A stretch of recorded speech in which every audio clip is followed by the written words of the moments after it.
Item ಯಾವುದೇ ಇರಲಿ try ಮಾಡಿ ಆಚಿ ಚಿಕನ್ ಮಸಾಲಾ. ಏನು ಮನೆ ಬಾಡಿಗೆ ಮತ್ತೆ ಕಡಿಮೆ ಆಗ್ತಲ್ವಲ್ಲ, ಮನೆ ಬಾಡಿಗೆ ಮಿಕ್ಕಿದೆಲ್ಲ ಕಡಿಮೆ ಆಗ್ತಲ್ವಲ್ಲ, ಅದು ಸ್ವಲ್ಪ ಕಡಿಮೆ ಮಾಡಿದ್ರೆ ಇದು ಜಾಸ್ತಿ ಮಾಡೋಂಗೆ ಅದನ್ನ ಕಡಿಮೆ ಮಾಡಿದ್ರೆ ಚೆನ್ನಾಗಿರುತ್ತೆ. ಇದನ್ನ ಮಾತ್ರ ಜಾಸ್ತಿ ಮಾಡಿಬಿಟ್ರೆ ನಾವು ಹೆಂಗೆ ದುಡಿಯೋದು ಎಲ್ಲಿ? ನೀವೇ ಹೇಳಿ, ನಾವು ಹೆಂಗೆ ದುಡಿಬೇಕು ಹೇಳಿ?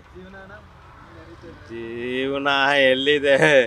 ದಿನಕ್ಕೆ 1000 ರೂಪಾಯಿ ನೋಡೋದೇ ದೊಡ್ಡ ವಿಷಯ ಆಗ್ಬಿಟ್ಟಿದೆ. ಜೀವನ ಅಲ್ಲಿ ನೋಡೋದು ಫುಲ್ ಸಾಲ ಆಗ್ಬಿಟ್ಟಿದೆ ಫುಲ್ಲು. ಅಲ್ಲಿ ಇಲ್ಲಿ ದುಡಿಯೋದು, ಇಲ್ಲಿ ಕೊಡೋದೇ ಆಗಿದೆ ಕೆಲಸ. ಸಾಲ ತೀರಿಸ್ಬೇಕಷ್ಟೆ.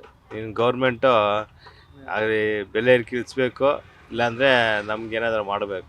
ಡೀಸೆಲ್ ರೇಟು ಜಾಸ್ತಿ ಆಯಿತು, ಪೆಟ್ರೋಲ್ ರೇಟು ಜಾಸ್ತಿ ಆಯಿತು, ಗ್ಯಾಸ್ ಅಂಪು ಸಿಗ್ತಾ ಇಲ್ಲ. ಜೀವನ ಮಾಡೋದು ಹೆಂಗೆ ಹೇಳಿ? ನಮಗೇನು ಗೊತ್ತಾಗ್ತಾ ಇಲ್ಲ. ನಾವು ಡ್ರೈವರ್ಗಳಿಗೆ ತುಂಬ ಕಷ್ಟ ಆಗಿದೆ. ರಾಜಕಾರಣಗಳೇ ಸರಿ ಇಲ್ಲ. ಇವು ಏನು ಮಾಡ್ತಾರಂತೂ ಗೊತ್ತಿಲ್ಲ ಸರ್. ನಾವು ಬಡವ್ರು ಹೆಂಗೆ ಬದುಕೋಬೋದು ಜೀವನದಲ್ಲಿ ಹೇಳಿ? ನಾವು ಯಾವ ರೀತಿ ಬದುಕೋಬೋದು ಹೇಳಿ? ಯಾವ ರೀತಿ ಏನು ಮಾಡೋದಂತ ಗೊತ್ತಾಗ್ತಾ ಇಲ್ಲ ಸರ್ ನಮಗೆ. ಒಂದು ಚೂರು ಏನು ಮಾಡಬೇಕು ಗೊತ್ತಾಗ್ತಾ ಇಲ್ಲ. ಗ್ಯಾಸ್ ರೇಟು ದುಬಾರಿ ಆಗಿದೆ. ನಾವು ಆಟೋ ಡ್ರೈವರ್ಗಳು ಏನು ಮಾಡಬೇಕು ಅಂತಂದು ಗೊತ್ತಾಗ್ತಾ ಇಲ್ಲ ಸರ್. ನಾವು ರಕ್ಷಣೆಗೆಲ್ಲ ಆಟೋ ಡ್ರೈವರ್ಗಳು ಬೇಕು. ಆದ್ರೂ ಏನು ಉಪಯೋಗ ಇಲ್ಲ. ಯಾವ ಮುಖ್ಯಮಂತ್ರಿಗೂ ಉಪಯೋಗ ಇಲ್ಲ, ಯಾರಿಂದ ಸಾಗೂ ಉಪಯೋಗ ಇಲ್ಲ ಸರ್. ಭಾರಿ ಕಷ್ಟ ಇದೆ ಸರ್. ಏನು ಸರ್? ಏನು ಮಾಡ್ತಿಲ್ಲ ಸರ್ಕಾರದಿಂದ, ಏನು ಪ್ರಯೋಜನ ಇಲ್ಲ ಸರ್. ಸರ್ಕಾರ ಏನೂ ಪ್ರಯೋಜನ ಇಲ್ಲ. ಬಡವ್ರಿಗೆ ಹೋಗಿ ಏನೂ ಮಾಡ್ತಾ ಇಲ್ಲ. ಬರೀ ರಾಜಕಾರಣಿಗಳು ಬರೀ ಅವ್ರು ಮನೆ ಕಟ್ಟೋದಷ್ಟೇ, ಏನೂ ಮಾಡ್ತಾ ಇಲ್ಲ. ತುಂಬ ಕಷ್ಟ ಇದೆ. ಏನು ಮಾಡ್ತೀರಾ? ಹೊಟ್ಟೆಪಾಡು ಮಾಡಲೇಬೇಕು. ಅವ್ರಿಗೇನೋ ಆರಾಮಾಗಿ ಮಾಡ್ಕೊಂಡು ಮಡಗಿದ್ದಾರೆ. ಯಾರ ಥರ ಸಾಲ ಹೇಳ್ತಾರೆ, ಆರಾಮಾಗಿರ್ತಾರೆ. ನಾವೇನು ಮಾಡಲಿ ಹೇಳಿ? ಆಟೋ ಓಡಿಸ್ಬೇಕು, ಜೀವನ ಮಾಡಲೇಬೇಕು. ಇನ್ನೇನು ಮಾಡೋಕ್ಕೆ ಸಾಧ್ಯವಿಲ್ಲ ನಮ್ಮ ಕೈಲಿ. ತುಂಬ ಕಷ್ಟ ಆಗುತ್ತೆ ಸರ್, ತುಂಬ ಕಷ್ಟ ಆಗುತ್ತೆ. ಭಾರಿ ಹೇಳ್ಕೋಬಾರ್ದು ಇದನ್ನ, ಭಾರಿ ಕಷ್ಟ ಆಗುತ್ತೆ.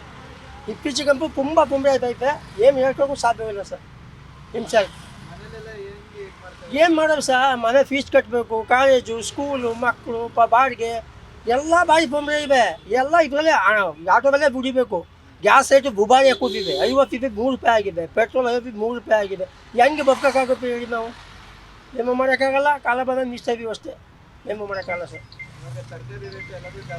ಎಲ್ಲ ಜಾಸ್ತಿ ಆಗಿದೆ. ಎಲ್ಲ ಪ್ರತಿಯೊಂದು ಐಟಮು ಜಾಸ್ತಿ ಆಗಿದೆ. ಏನು ಮಾಡೋದು? ಏನೂ ಮಾಡೋಕ್ಕೆ ಸಾಧ್ಯವೂ ಇಲ್ಲ.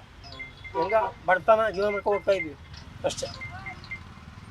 ಕೊಡಿ ಎಲ್ಲ ಅವರೇ ಹೇಳ್ಬೇಕು ಉತ್ತರ. ನಾವೇನು ಮಾಡೋಕ್ಕಾಗಲ್ಲ. ಸರ್ಕಾರನೇ ಪರಿಹಾರ ಕೊಡಬೇಕು. ಏನು ಮಾಡ್ತಾರೋ ಮುಂದೆ ಗೊತ್ತಿಲ್ಲ. ಏನು ಕೆಲಸ? ಏನೋ ಬಡವ್ರಿಗೆ ಅನುಕೂಲ ಮಾಡಿಕೊಡಿ ಅಂತ ಕೇಳ್ತೀವಿ ಅಷ್ಟು ಬಿಟ್ಟು ಬೇರೆ ಏನು ಕೇಳೋಕ್ಕಾಗತ್ತೆ? ನಾವು ಅವ್ರ ಹತ್ರ ಹೋಗಿ ಏನು ಕೇಳೋಕ್ಕಾಗಲ್ಲ.